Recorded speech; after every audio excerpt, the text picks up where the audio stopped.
Olá, pessoal! Na aula de hoje aprenderemos sobre o tema de suspeição e impedimento nas rotinas de perícia contábil. Essa condição ocorre sempre que um perito se julgar ou for julgado incapaz de prosseguir com a execução da perícia, seja por motivos de perda de imparcialidade, ter parceria ou amizade com as partes envolvidas na perícia, ter parentesco com essas partes, ou quaisquer outros fatores que possam prejudicar a interpretação e a capacidade de julgamento do perito. Nesses casos, para não comprometer os objetivos e os resultados esperados em um processo da perícia contábil, o perito deve ser impedido de realizá-la, para evitar conflitos de interesse e eventuais problemas. Entender como funcionam essas situações permite aprofundar nosso entendimento acerca das realidades e necessidades da perícia contábil, melhorando nossas práticas junto ao tema. Bons estudos!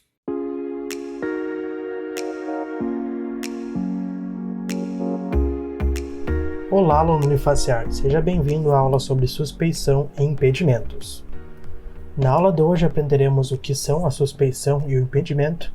São basicamente dois itens essenciais quando tratamos da perícia contábil, uma vez que a perícia é responsável por estar resolvendo determinado impasse que envolva aspectos contábeis, seja de forma judicial ou extrajudicial, envolvendo desde a suspeita de fraudes, de alteração em documentos ou demonstrativos financeiros e seus índices, onde surge a necessidade de estar fazendo uma perícia para resolver os impasses entre a empresa, seus acionistas ou quaisquer outras partes envolvidas, e também, por exemplo, na questão da perícia extrajudicial, na questão de partilha de bens, na fusão ou aquisição de uma outra empresa, incorporação, ou mesmo quando uma empresa precisa se dividir em duas ou mais partes, no caso de cisão. Todas as aplicações de uma perícia, elas devem seguir princípios éticos, princípios contábeis, as leis vigentes e também o princípio da independência do perito, uma vez que o perito não pode ter uma parcialidade com nenhuma das partes e, se caso ele tiver algum relacionamento, por exemplo, de amizade, um vínculo profissional, algum interesse financeiro, ele obviamente vai ter uma parcialidade, ele não vai ser independente a parte da perícia, a parte periciada, e com isso, obviamente, os objetivos da perícia eles vão ser prejudicados. Nesse caso, a gente tem dois pontos de partida, que são a suspeição e o impedimento. Suspeição seria, conforme veremos adiante, a suspeita desse vínculo, desse conflito de interesse do perito ou do juiz ou de qualquer outra parte da perícia com o objeto periciado, ou seja, com a empresa que está sofrendo ali aquela perícia. O impedimento vai ser uma parte posterior, uma vez que ele é suspeito, ele deve ser impedido de executar suas funções, obviamente, para atender aos princípios de ética, princípios de transparência e da independência do próprio perito. Uma vez que ele não tem esses conceitos, ele não deve prosseguir.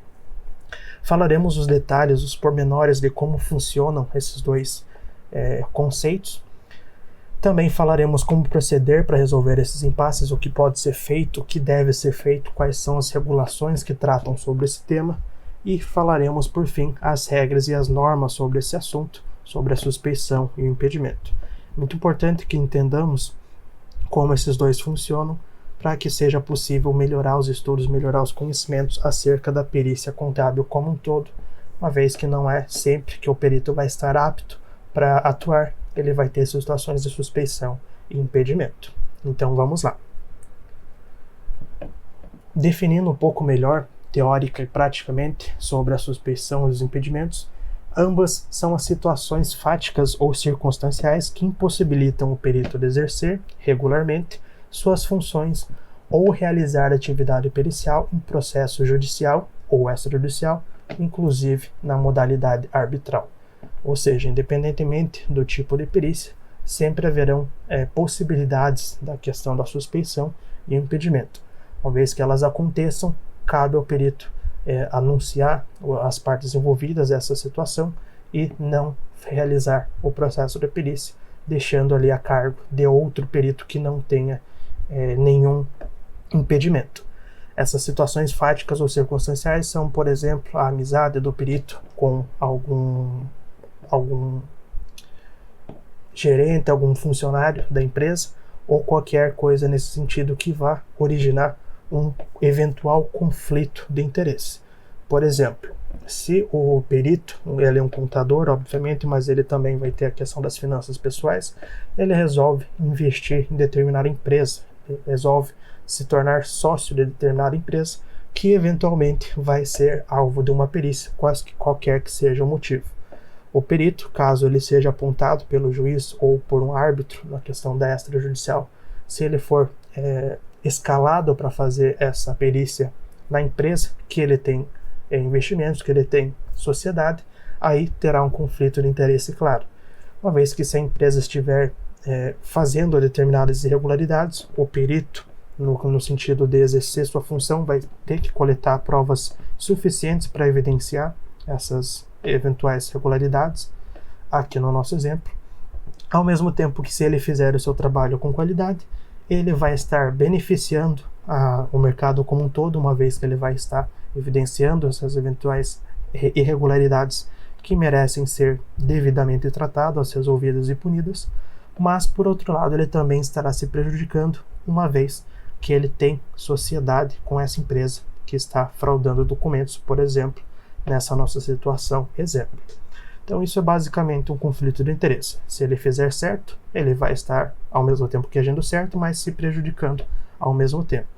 Obviamente que ele não vai querer se prejudicar, então ali ele talvez não fizesse seu trabalho com o zelo necessário, com todo o cuidado necessário, ou mesmo tão eficientemente quanto deveria. Isso é uma situação de conflito de interesse. Obviamente, pelos problemas causados aí nessa questão, o perito ele não deve ser elencado para atuar numa perícia que envolva situações de conflito de interesse. Aqui citei o exemplo da questão do investimento da sociedade, mas ele pode ter, por exemplo, um familiar na empresa que vai ser realizada a perícia. Então, para não prejudicar esse terceiro que é amigo, é familiar, tem algum tipo de vínculo de relacionamento com o perito, para fins de não prejudicar esse conhecido, esse amigo, ele pode não desenvolver bem o trabalho dele, deixar coisas de lado, por assim dizer, não coletar provas suficientes, a fim de não prejudicar a empresa. Teríamos aí também um conflito de interesse. E qualquer outros problemas, além desses dois citados, qualquer outros problemas que possam atrapalhar o trabalho e o julgamento do perito sobre os fatos contábeis investigados. Então, qualquer possibilidade que o julgamento seja parcial, seja dependente de alguma parte, temos uma situação suspeita e deve ser seguido, então, o processo de impedimento do perito. Segundo a NBC PP01, a norma que trata sobre perito contábil, temos os conflitos de interesse que motivam impedimentos de suspeição, ou seja, conforme citado anteriormente, qualquer situação que venha atrapalhar o julgamento e o trabalho, no sentido da objetividade e da independência no perito, deve ser considerada suspeita, uma vez que pode haver ali um conflito de interesse. E o perito está sujeito, de acordo com a legislação vigente e o Código de Ética Profissional do Contador. Então, ele mesmo deve ser capaz de obedecer às regras vigentes e se declarar suspeito naquela situação que há conflito de interesse, relatar as partes pertinentes ali ao juiz, por exemplo, ou ao contratante que exigiu uma perícia extrajudicial, por exemplo, para que haja a substituição dele enquanto perito, para que venha outro perito e consiga realizar o trabalho de forma satisfatória, de forma conforme as normas brasileiras de contabilidade, as NBCs, estabelecem. Aqui, principalmente, a questão da ética é bem evidente, uma vez que o perito ele deve estar sempre prezando por fazer as coisas da melhor forma possível, com o zelo necessário e seguindo as normas certas, os jeitos certos de fazer o seu trabalho, evitando fraudes, evitando irregularidades ou quaisquer desvios de conduta. Aqui, obviamente, o perito pode ser beneficiado em situações de conflito de interesse, mas ele deve optar por não fazer irregularidades para manter a empresa, manter o mercado, manter todas as partes saudáveis e transparentes, conforme elas deveriam ser. definindo os dois termos, né, a parte teórica desses dois termos, temos a suspeição, que ocorre quando um participante da perícia é considerado suspeito, uma suspeição relativa a algo suspeito. Portanto, seu julgamento e atuação pode estar enviesado a favorecer alguma parte, seja por interesse próprio ou por relacionamento com a parte a ser favorecida. Então, aqui são diversos tipos de conflito de interesse. Ele pode estar agindo em prol dele mesmo, em favor dele mesmo, enquanto perito, obter qualquer tipo de vantagem, obter qualquer tipo de informação privilegiada, qualquer coisa nesse sentido que vá, de alguma forma, beneficiá-lo, ou mesmo por ele ter relacionamento com a parte que vai ganhar alguma vantagem na questão da perícia, seja por não estar aplicando uma multa, aplicando alguma decisão judicial desfavorável à empresa, ou qualquer que seja o motivo. Aí temos situações suspeitas.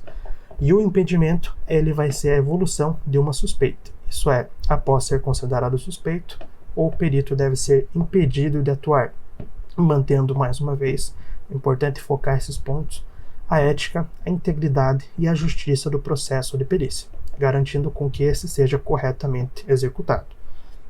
Então, o próprio perito ele deve ser capaz de entender as situações que geram conflitos de interesse, seja no início da perícia ou mesmo na execução da perícia, no meio, por exemplo, da execução da perícia, ele deve se considerar suspeito, e uma vez que essa suspeição atrapalhe o seu trabalho, ele deve ser impedido, ele mesmo deve relatar a partes pertinentes para que ele seja impedido e substituído por outro perito, por exemplo.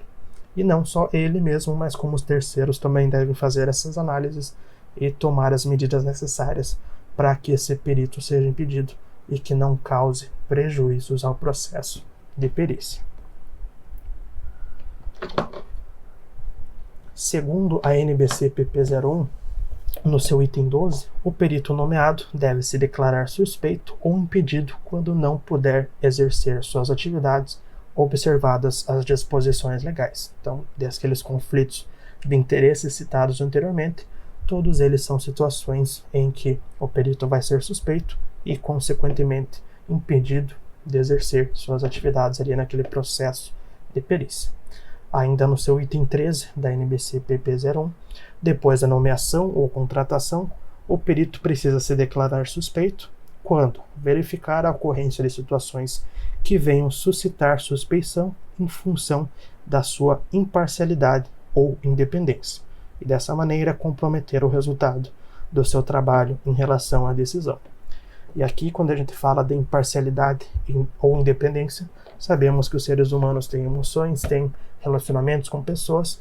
Aqui, obviamente, a depender da situação, o perito ele vai estar tentado a continuar com a perícia, mesmo que tenha a questão da parcialidade ou perda da independência. Essa situação, obviamente, não deve acontecer independentemente da situação.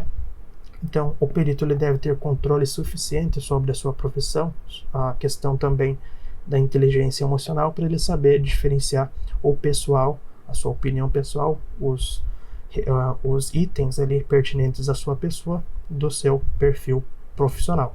Então, saber distinguir exatamente esses dois limites para que não deixe que o seu perfil pessoal, a sua parte pessoal, venha atrapalhar na execução do seu trabalho, na execução da perícia contábil aqui nesse caso.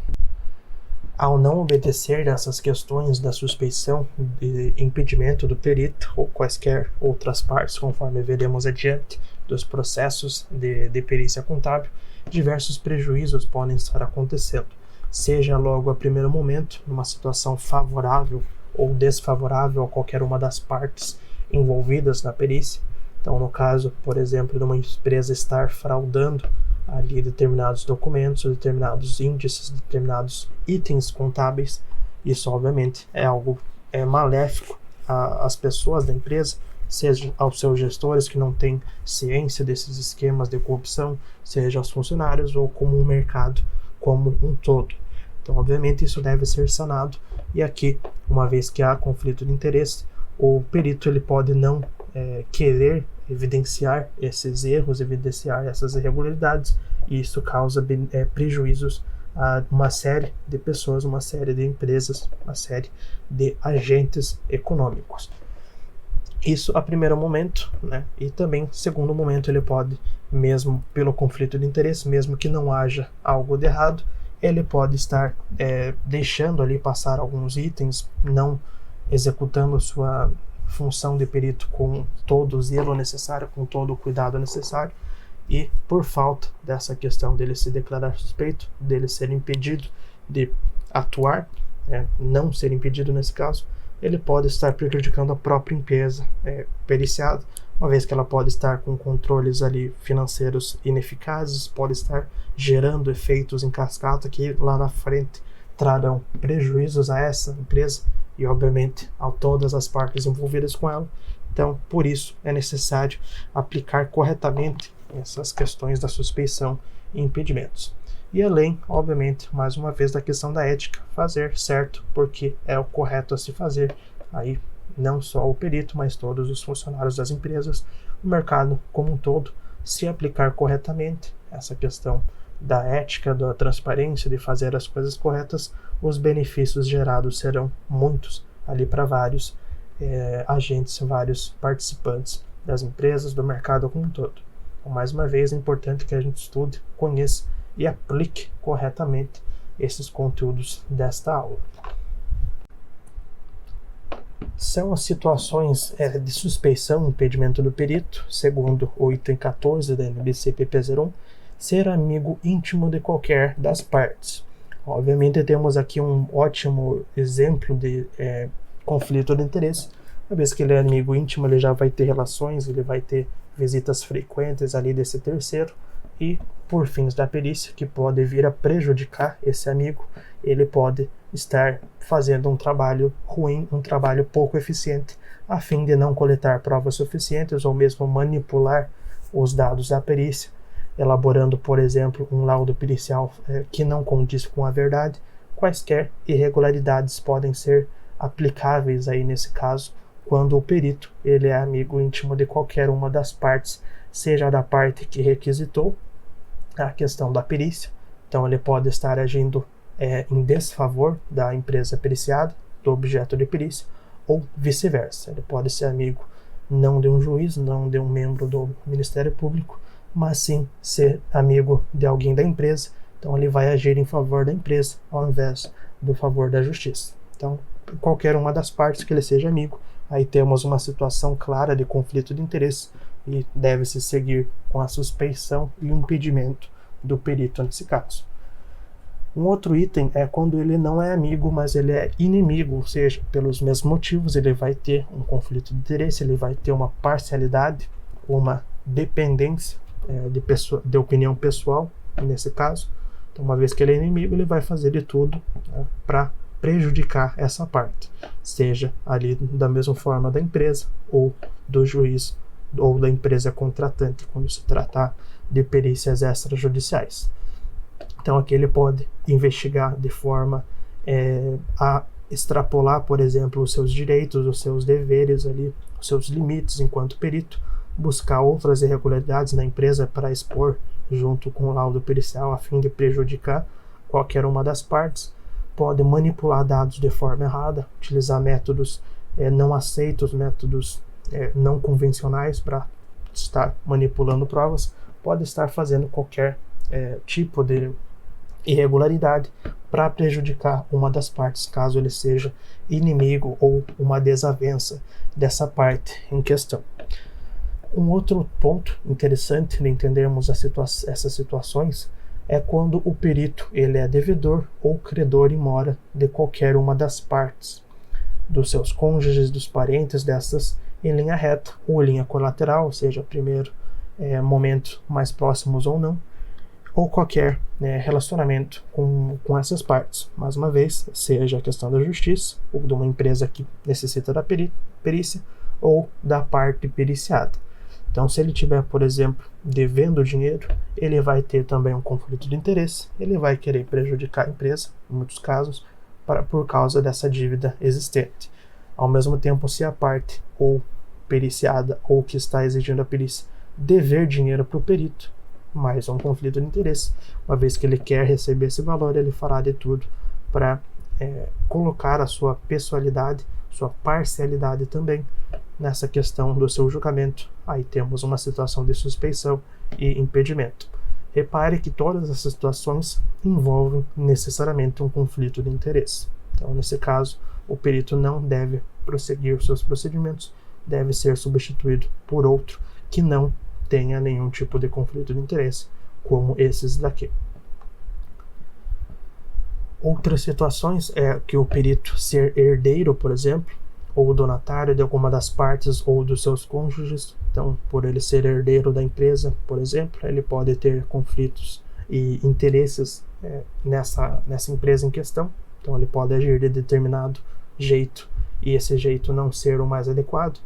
Ser parceiro, empregador ou empregado de uma das partes, da mesma forma. Então, se ele tiver, por exemplo, um casamento, um relacionamento amoroso com alguém ali da empresa, ele vai tender a favorecer essa pessoa. Então, obviamente, ele não vai agir da forma correta, não vai aplicar as normas como deveriam. Temos uma situação de impedimento claro. Empregador, da mesma forma, ele vai ter eventuais prejuízos em caso de constatação de fraude, por exemplo, ou mesmo ele pode manipular os dados para se favorecer, a depender da situação. Se ele for empregado também, ele vai ter uma dependência direta com o seu empregador, se for o caso da empresa que está sofrendo a perícia, que o emprega. Obviamente, ele não vai agir de forma contrária com o seu empregador, então temos aí também uma situação onde há um viés, há uma parcialidade na sua opinião. Um outro ponto é quando o perito aconselhar de alguma forma a parte envolvida no litígio, na disputa judicial, acerca do objeto da discussão, ou seja, ele está passando informações a fim de favorecer qualquer uma das partes. Temos um conflito de interesse, temos algo que não deveria acontecer, então mais uma situação onde o perito deve ser considerado impedido de exercer as suas funções. E por último, quando houver qualquer interesse no julgamento de causa em favor de uma das partes. Então, excluindo todos esses pontos que falamos anteriormente, adicionando quaisquer outras possibilidades, além dessas já citadas, também que venham ocasionar algum interesse em favor de determinada parte, seja ela qual for, por parte do perito, aí temos também uma situação clara de conflito de interesse que difere das outras, porque pode ser outros exemplos que não foram citados aqui. O interessante que temos que fixar é que quando há algum tipo de interesse pessoal ou profissional mesmo do perito, ele não deve ser elencado, ele não deve executar suas funções, porque ele vai ter a questão do conflito de interesse. Não só a questão do perito, temos também que falar sobre os impedimentos do juiz. Então, por enquanto, falamos do perito, enquanto o coletor das provas, ele que vai estar realizando as entrevistas, vai estar redigindo os documentos, o laudo pericial, por exemplo, e emissão do parecer. Então, ali ele tem, obviamente, que ter independência, ter clareza nas suas ideias, no seu planejamento, os métodos utilizados, enfim, ele não pode ser considerado suspeito. Mas também tem a opção do juiz ser suspeito. Então, mesmo que o perito esteja agindo corretamente, esteja seguindo a ética, seguindo todas as normas, o juiz pode ainda ter um viés de opinião, pode estar atrapalhando o processo de perícia, enquanto um conflito de interesse da parte do juiz. Então, temos que também considerar essa possibilidade. E o artigo 144 do Código de Processo Civil, ele trata de alguns pontos que nos fazem entender quais são as possibilidades de impedimento do juiz e por que elas devem ser combatidas e evitadas, assim como falamos da suspeição e do impedimento do próprio perito. São algumas situações onde há o impedimento do juiz, os processos em que o juiz interveio como mandatário da parte, oficiou como perito, funcionou como membro do Ministério Público ou prestou depoimento como testemunha.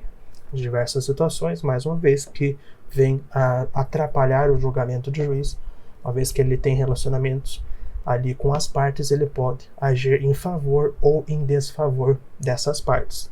Então, como ele atuou como perito, por exemplo, caso ele tenha essa possibilidade, se ele trabalhou como membro do Ministério Público ou prestou depoimento como testemunha para qualquer uma das partes, ele vai ter interesses em comum com essa parte ou em desfavor delas, e por isso ele deve ser impedido, deve ser substituído por outro juiz, assim como acontece com o perito. Uma segunda situação é de que o juiz conheceu em outro grau de jurisdição, tendo proferido decisão, ou seja, ele já atuou com base nessa empresa periciada, por exemplo, nesse objeto de perícia, em outra instância, em outra situação, e por ele já ter um conhecimento prévio, já ter uma predisposição de opinião em relação a essa parte, mais uma vez ele pode estar agindo de forma dependente, de forma parcial. Terceira situação é quando nele estiver postulado como defensor público, advogado ou membro do Ministério Público, seu cônjuge ou companheiro, ou qualquer parente, consanguíneo ou afim, linha reta ou colateral até terceiro grau.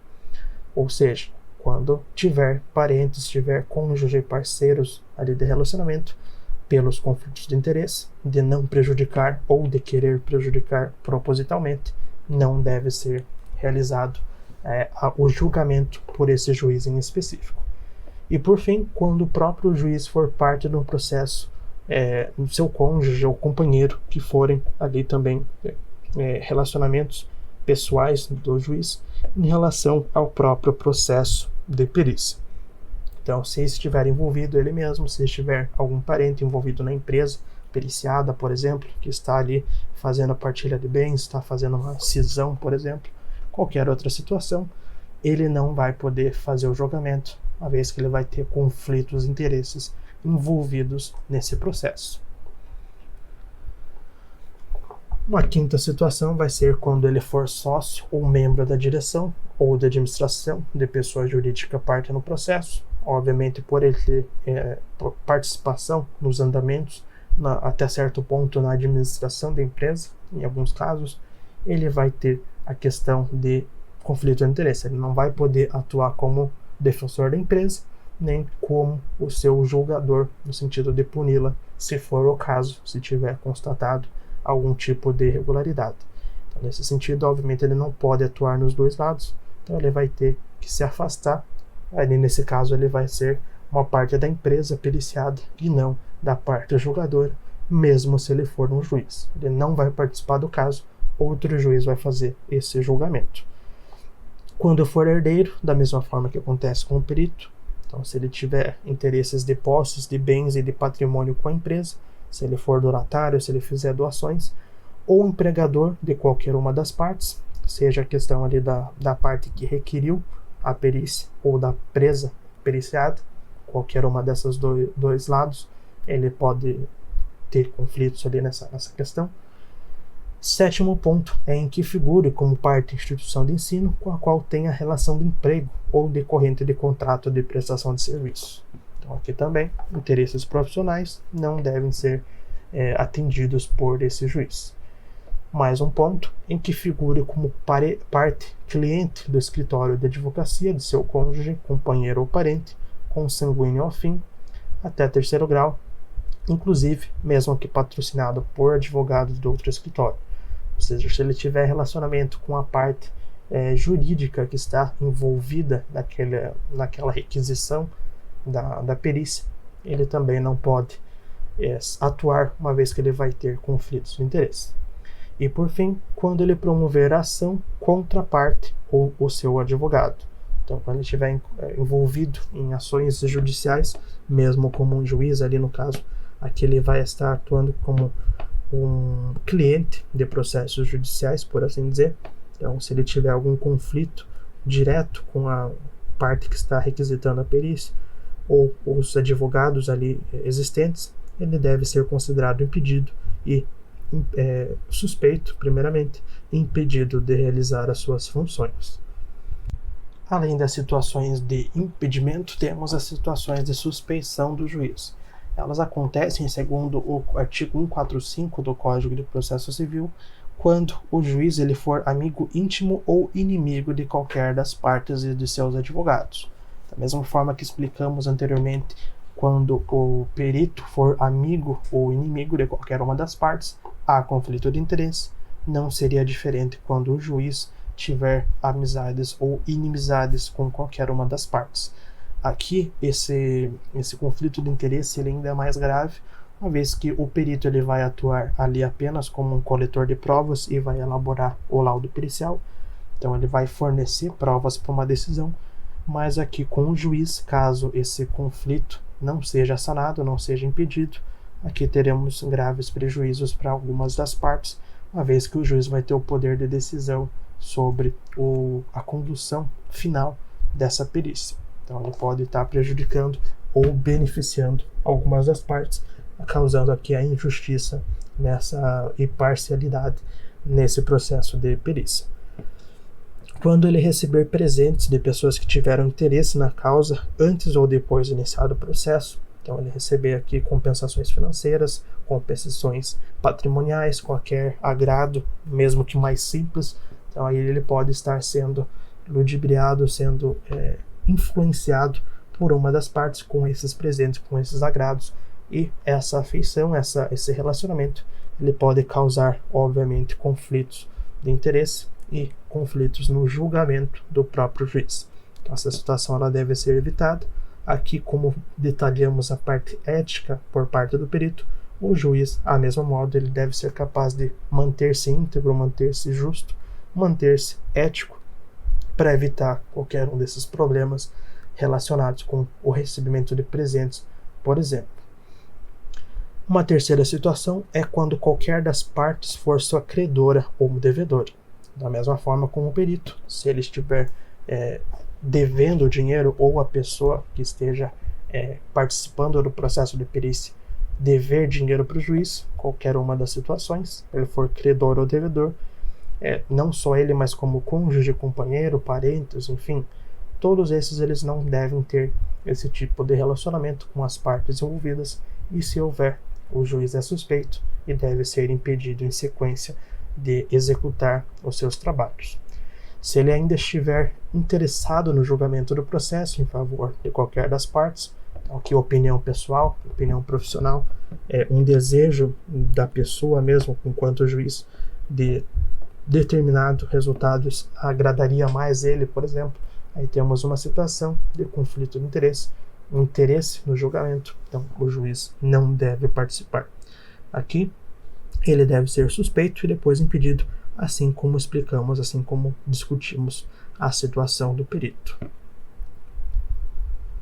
O impedimento do juiz também acontece, segundo o artigo 147 do Código do Processo Civil, quando 2 ou mais juízes forem parentes, consanguíneos ou afins em linha reta ou colateral, até o 3º grau. O primeiro que conhecer do processo impede que outro nele atue, caso em que o segundo se escusará, remetendo aos autos a seu substituto legal.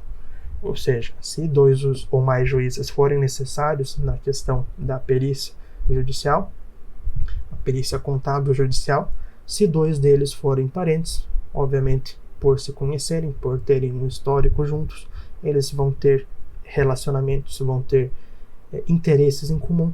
Então aí, obviamente, eles devem ser impedidos de atuar em conjunto para trazer mais transparência, trazer mais justiça a esse processo de perícia. Então o primeiro ele vai tomar ciência do caso, então ele vai assumir ali o caso seja necessário, e o segundo, que for parente desse primeiro juiz, vai recusar, vai anunciar a sua renúncia àquele determinado processo de perícia, deixando ele a par do primeiro juiz, que é seu parente. Além do juiz e do perito, outros participantes de um processo pericial, eles também podem ser considerados suspeitos, aqui mediante os mesmos itens, aos mesmos aspectos citados anteriormente. Se ele for amigo ou inimigo de alguma das partes, se ele for credor ou devedor, se ele tiver algum tipo de relacionamento, enfim, qualquer um daqueles itens, eles são aplicáveis a esses outros participantes aqui da mesma forma. O primeiro grupo são os membros do Ministério Público que vão estar atuando ali na perícia judicial, por exemplo, aos auxiliares de justiça, da mesma forma, e aos demais sujeitos imparciais do processo. Então, aqui, além do juiz, além do perito, temos outros participantes que podem vir a atrapalhar na questão da parcialidade e da incapacidade de julgamento, por haver um conflito de interesse ali entre as partes, eles podem estar vindo a prejudicar o processo de perícia contábil. Aqui os demais sujeitos imparciais também eles devem ser eliminados do processo, eles devem não participar diretamente desse processo, uma vez que podem também estar atrapalhando os resultados da perícia. Aqui temos um bom exemplo de documento que vai estar tratando a documentação da suspeição, ou seja, a comunicação de determinado suspeito, seja o perito, seja o juiz, o documento que vai ser redigido para formalizar essa situação, considerado suspeito, e depois formalizar o impedimento do perito ou de qualquer parte cabível que seja suspeito. Aqui temos um exemplo do perito, né, suspeição do perito. Esse documento ele vai ter que ter, obviamente, o nome do perito suspeito, detalhando ali a sua identificação. Os motivos de suspeição vão ter que estar detalhados ali, por que eles são relevantes, por que eles foram considerados suspeitos, quais os detalhes e fundamentos, por que essa é uma situação suspeita, por exemplo, isso também vai ter que estar muito bem detalhado. As datas, documentos que comprovem e quaisquer outros itens relevantes. Então não é apenas por estar pensando que é suspeito que uma parte vai fazer, por exemplo, um documento de suspeição a ser repassado para um juiz. Ele deve ter provas, ele deve ter fundamentos e detalhes que justifiquem essa situação suspeita. Isso quando for feito por um terceiro. Quando for feito pelo próprio perito, a mesmo modo, ele vai ter que explicar às partes envolvidas o porquê ele está se considerando suspeito e o porquê ele está, em consequência dessa suspeição, porque ele está fazendo a recusa desse trabalho, dessa perícia.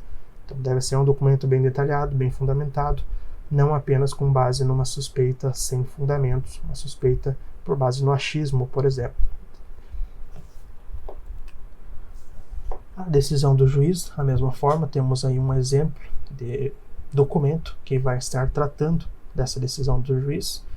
Então vai ter ali o estado do Poder Judiciário, o juízo, vai ter todas as informações ali desses dois itens, o número do processo, recipiente, excepto, a decisão também tratando ali sobre a suspeição ou sobre o impedimento do perito ou de qualquer parte.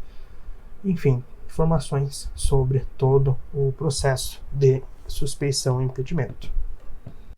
Uma vez que entendemos esses aspectos de todos os detalhes sobre a suspeição e impedimentos, a gente consegue perceber que tanto o perito quanto o juiz eles podem ser suspeitos e impedidos de realizar a perícia. Ainda além desses dois, do perito e do juiz, temos os motivos de suspeição e impedimentos aplicáveis aos membros do Ministério Público, como discutido anteriormente, e aos auxiliares de justiça e demais sujeitos imparciais do processo. Primeiro ocorre a suspeição, seja por parte própria do próprio agente participante ou de algum terceiro que levanta essa suspeita. Em seguida, ele é impedido.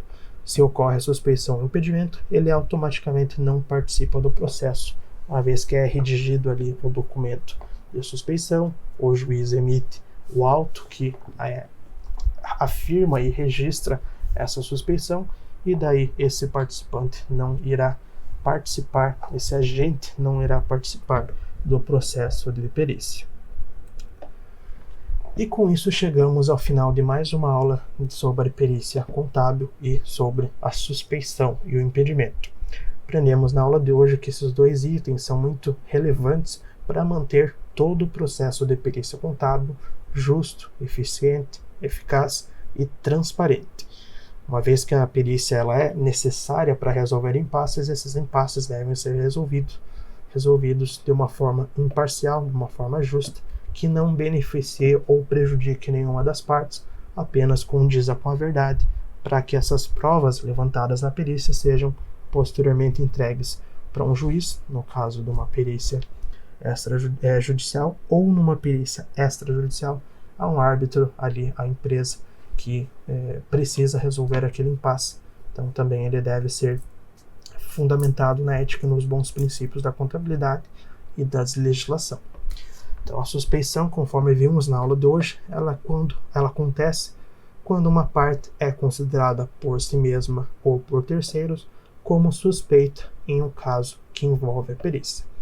O impedimento, por sua vez, ela é o ato de proibir, afastar um participante do processo de perícia devido a eventuais conflitos de interesse.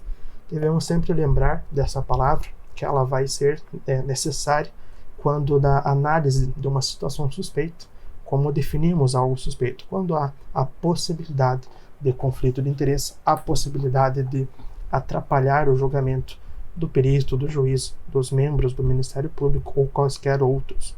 Então, havendo conflito de interesse, temos um alerta para situações de possível suspeição e eventual impedimento. Além do perito, do juiz, os integrantes do Ministério Público também podem ser considerados suspeitos ou impedidos de atuar. Então, não é apenas o perito que deve estar atento a essas situações de conflito de interesse, o juiz também deve ter ali esse controle sobre o seu trabalho, sobre a relação que ele tem com as partes envolvidas para evitar eventuais julgamentos errados. Os membros do Ministério Público que vão estar atuando também nessa questão da perícia, todos esses integrantes eles devem agir conforme com as legislações, com as normas contábeis, as NBCs, para que o processo de perícia seja eficiente, que não haja mau julgamento por nenhuma das partes. Então, nessa aula de hoje, podemos perceber que a suspeição e o impedimento eles são fundamentais para que tudo ocorra conforme deveria, da melhor forma possível. Espero que o conteúdo de hoje tenha agregado no seu conhecimento acerca da perícia contábil. Bons estudos e até mais.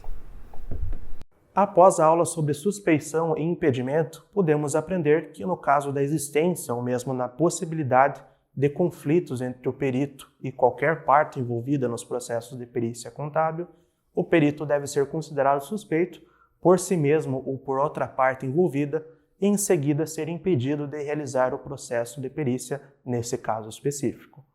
A suspeição e impedimento, conforme visto, servem para garantir que a perícia seja realizada de forma ética, imparcial, justa e que possam ser adotados todos os procedimentos contábeis necessários para a realização dos testes e análises dos documentos e fatos contábeis.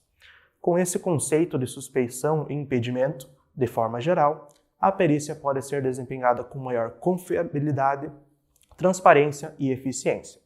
Além da videoaula, é importante que você leia, reflita e aplique os conteúdos do texto base.